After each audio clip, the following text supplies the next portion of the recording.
What's going on, guys, and welcome to my YouTube channel. I'm Heartbreaker, or Steven, and today's video is going to be breaking down how I doubled and nearly tripled my viewership after the shroud swap. I'm going to tell you my game plan, what I thought about to get me there, and how I kept people once they came in.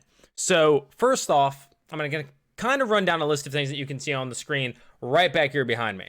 Okay, first, Mixer is not a golden ticket. Neither is YouTube. Swapping platforms isn't just going to suddenly shoot you, skyrocket you into success. There's still a lot of work that needs to be done. Neither platform has great discoverability options. Somebody said in a video, I believe, that Mixer might have like 0.5 out of 10, and then Twitch has like 0.01. Again, neither one of them very good. So while it's more likely to be seen on Mixer due to less people being on it, there's also less people watching it. So yes, you'll get in front of people, but you'll get in front of less people potentially at the grand scheme of things, right? The ceiling is much, much lower, so you have to keep that and take that into consideration. While the ceiling is lower, though, it can always go up. And this is on any of the platforms, right? Any of them can continue to grow, but they can also lose viewership. They can also maintain the same that they have. They can stay small. They can stay large. So one of the best ways to do things is to get in on the ground floor, right? So if you're going to swap to Mixer, you're going to swap to YouTube now, plan on sticking around, plan on getting there and growing with the platform. Pick the one you believe in, pick the one you think is going to be there for the long haul, using all this information. There's tons of other people putting videos out there, and then grow with the platform. That's going to be the best way to do this. So let me tell you the game plan now. When someone like shroud swaps, right, you have to adjust. You have to think, what can I do here? Now, most people said, oh, shroud swapping, Call of Duty's coming out, I'm going to play Call of Duty, right? That's where everybody's at. I took a different approach. I said, what is Shroud known for? Being insanely talented, mechanically skilled at FPS, is known as the human aimbot. Where did he start? Counter-Strike. Well, that means a lot of people who follow him like FPSs, and they probably know that he was a former Counter-Strike professional. Maybe that's where they started watching him. That's where they found him. So they'll want to check out the Counter-Strike section. Luckily enough for me, I play a lot of Counter-Strike. So I was like, you know what? Did I buy Call of Duty? Yes. Are my friends playing Call of Duty? Yes, but I'm going to stick to Counter-Strike. I want to play Counter-Strike, and everybody who comes over from him is going to find me because everybody else who plays Counter-Strike is playing Call of Duty. So that's what I did, right? And what happened, I went from maybe 6 or 7 viewers on average all the way up to, I had 20 to 28 people watching me for like 5 days straight. Dipped a little bit. Some people made their decisions whether or not they want to stick around, whether they want to go somewhere else, or they found another streamer. That's completely possible too. Maybe our schedules don't match up. I was streaming a little bit earlier. Some European people may decided, I'm going to go to sleep instead. So no, they haven't stayed that high, but I've still been averaging around like 14 or 15, right? That's like double what I had initially. That's awesome. That is great, but it's because I had a game plan. I didn't go play the game that just came out, the game that my friends were playing. I decided to stick around, had to sacrifice a little bit for the long-term growth. Now, when people came in, they saw me, you have to have something to offer people, right? As I say here, getting in front of people is great, but you have to be able to keep them. And that comes back to don't just go live. Just going live and not thinking about anything, just simply pressing it, sitting there playing games is not the way you're going to succeed. Nobody does that, right? You have to think, what are you offering your audience? Is it humor? Is it skill? Is it entertainment? Is it you're just super motivational, you're educational, you're teaching them something? Now we go back to the skill point. As I said, you need a lot of it. You have to be a shroud, basically. You have to be so insanely good, like professional level at these games.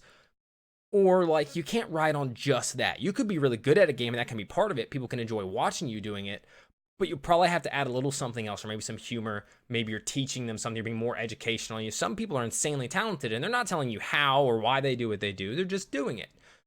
Then you have to be insanely good. But if you're pretty good, but you're also telling people why you're doing what you're doing and how you're doing what you're doing, add something else to your stream, right? You're offering something else. This is where self-awareness is very important. You have to know what your strengths are.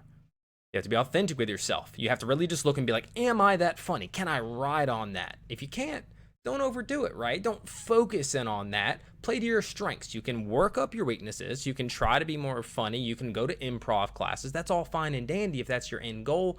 But at first, and while you're growing, focus on your strengths, right? So me, I'm super engaging. This is what I did. People would come in, and instead of playing ESE or Face It during this time and showing off that I'm talented against these top tier players, A+ ESE, Face It level 10, I said, I'm good, but I want to be able to combine the good with super like high engagement in my stream, right? So I played matchmaking. instead. And whenever somebody would come in, I would talk and I'd engage with them and I'd ask them what's going on, where do they come from, are they new to the platform? I would get this dialogue going, right? And then whenever someone would follow, I would dance. I created this new thing. What else can I do? If you follow, I'm gonna do this dance, I'm gonna play a song. I set up my stream deck to be more in depth. It kind of built up the motivation and pushed me to want to do more with my stream. I made sure to be very engaging, something that when people come and watch, you're getting a little bit of a couple different things, right? I have the game aspect. Something else that I wanted to make sure I got in this video was that even though I had the game plan of I'm going to play CSGO because I know people come check out the section and most people won't be playing CSGO, they've been playing Call of Duty, there were still people playing it. You have to, you know, kind of put yourself out apart from them. And one of the ways I did that was that I put my title at the best CSGO player on Mixer, right? Because again, people who watch Shroud like to watch high caliber players, like Shroud, and I'm not like Shroud, don't get me wrong, but I mean, like, they want to watch the best of the best generally. Like, they like to watch higher tier players, and so I put that in there to also draw people in using the title. So use everything that you can, all the, you know, the elements, a good layout or overlay, a catchy title, something that draws people in. Everything you can, everything at your disposal you want to use to be able to bring people into your stream, and then you have to hook them with your content. I have the game aspect, I'm pretty good at that. I have the engagement aspect, I'm pretty good at that. I'm not super funny, but I play it every now and again when it comes naturally. I don't force the humor. And so it kind of works out across that board. So the main thing I want somebody to take away with this video is that you have to have a game plan. You have to think about what you're doing. There has to be effort behind your stream. You can't just go live because everybody else is doing that.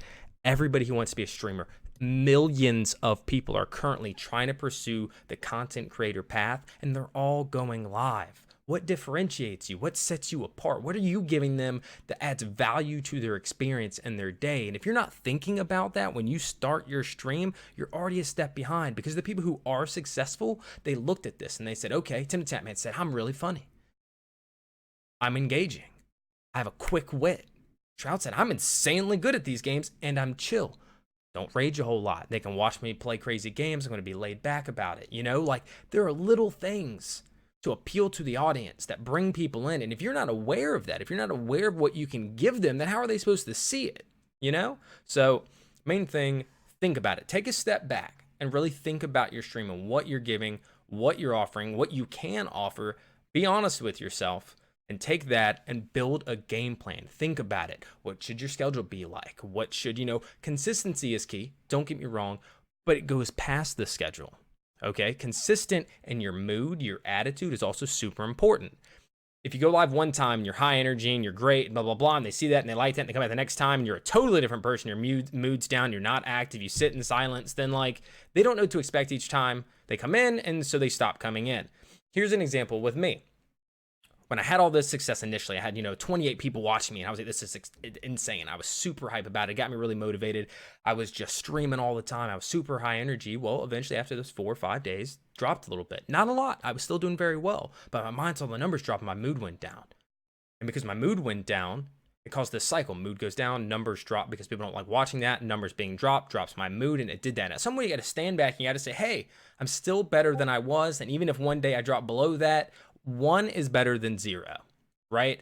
Go with that mindset. Just don't stream so much that you can't maintain the same appearance, I would say. You're going to have off days. It's going to happen. Don't get me wrong on that aspect. I'm not telling you to be perfect all the time, but if consistently you are streaming so much that you can't be the same person in every stream, or at least most of them, you probably need to take a step back and figure out how you can create a better environment for yourself as well as your viewers. Again, I'm going to harp on it. I'm going to beat the dead horse here.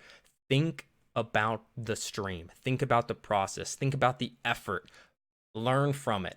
Adjust your course based on what you're learning. It's super important. I could rant on this stuff forever. I'm going to end the video here. Thank you guys so much for watching. Hopefully this helped you a little bit. Again, think about it when somebody else big swaps. Maybe they're a card game player or something like that. Jump into one of their games that they used to play. See if you can build an audience there, as those people may go check out that section. That's the main point of what I did with Shroud. So thank you guys for tuning in. And you can always find me on Mixer at mixer.com/HeartbreakerTV.